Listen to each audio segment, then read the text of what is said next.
Welcome to Liberty Today. Newsflash: Lib blogger believes in the Second Amendment. Or so he says. Is the fear of losing elections crippling the Republican Party? Sam Kephart weighs in on that. And Citizens for Liberty President Mike Mueller is back to discuss the Tea Party's mission.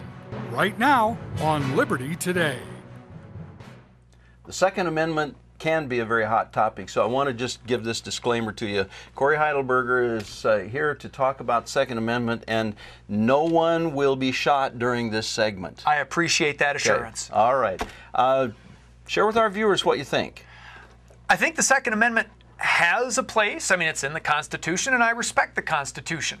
But I think a lot of people campaign on it. They turn it into a campaign issue by fostering a false belief in the utility of guns in modern-day society. Okay, are you referring to people like Nancy Pelosi? No, I'm talking about you, Gordon. Oh, my goodness. And people like you. How have I used that as a campaign issue? Well, there's this image that you've created with your hunting images. Well, and not just you, everybody on the Republican side and even the Democrat side. I mean, Stephanie Herseth loading up the shotgun, going out and shooting some birds. Okay, but we seem to have to create this impression that we're all rootin' tootin' gun shooting heroes of the American West. Here's where you missed the mark. With a gun metaphor. With those other, yes, no doubt about that.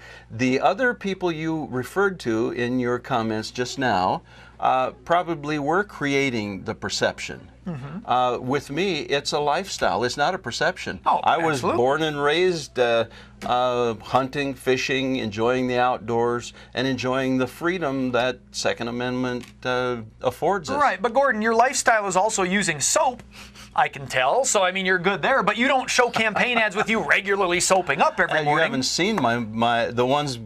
Oh, we're in the chute. I can't wait for this one. We're talking about a clean candidate. Oh, now see, there's a metaphor that could work. But people don't choose that metaphor. They choose gun imagery, and they choose the Second Amendment to beat on because it rouses emotions. It doesn't talk about real policy and real, like, what good do guns do us in a day-to-day effort. So what's the policy related to the Second Amendment that you could embrace? I'm okay with the Second Amendment as it is. I don't think we need to amend the Second Amendment. However, I think the idea that we interpret the Second Amendment to mean that we should be carrying around guns in our schools and in the mall and in our courthouses and in bars and everywhere else goes too far. There's an absolutism about the Second Amendment in conservatives' application of it that I think distracts from real practical problems. Guns don't solve a lot of real practical problems for most people every day. So you're suggesting then that you embrace the Second Amendment, but we should restrict it? I embrace the Second Amendment, the same way I'd say about every amendment. Every amendment exists in the context of the other amendments, in tension with other amendments, and thus in need of compromise with the other amendments. The First Amendment, I love the First Amendment. That's why I'm here, Gordon, and that's why you're deigning to let me abuse your camera in this fashion. I love the First Amendment, but I will tell you, the First Amendment has restrictions. So does the Second Amendment. Finding those restrictions is a challenge, but I don't accept absolutism on either the First Amendment or the Second Amendment. There's got to be a balance that I think the conservative gun worship movement and the National Rifle Association takes too far. I just have a question for you. Does your head begin to spin when you talk so much without taking a breath? Never. My goodness, mine does just listening. Well, Gordon, just take a lesson from me. We can do some speech training later. It's all from the diaphragm. I obviously could use it.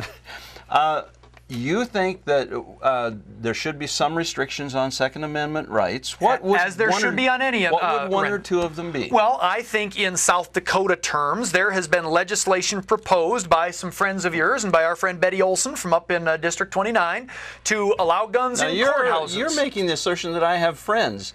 That's even a... I believe in you, Gordon. I believe in you, and I believe in the Christian forgiveness of your friends. All to see beyond your foibles and still embrace you. All right. What I was saying was there has been legislation to allow guns in schools and guns in courthouses and guns in bars and to allow people to carry their gun onto private business property even if the private business owner doesn't want that gun on that property.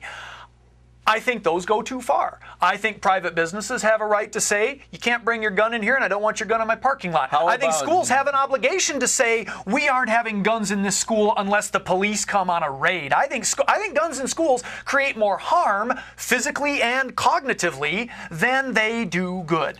That, in recent history, would prove to be true because the only people carrying guns happen to be those intent on killing people. But as we know, even at Columbine, when the guys were coming in, there were cops there with guns. They were unable to use their guns to stop them. Now, and let's be clear, I don't approve of people coming in to shoot up schools either.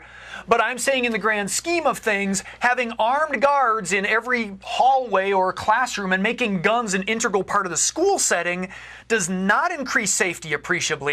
It increases fear, it increases the chances of accidents, and it sends a message to our kids that, you know what, the social contract doesn't work, and so instead of relying on trust and law and goodness, we just have to be ready to shoot each other. That's a problem. Oh boy. All I can say is that's a big load. And while I said no one would be shot during this segment, the segment is about over, and we'll report to you later if we maintain that promise after the cameras are shut off. Teddy runners, ready to run.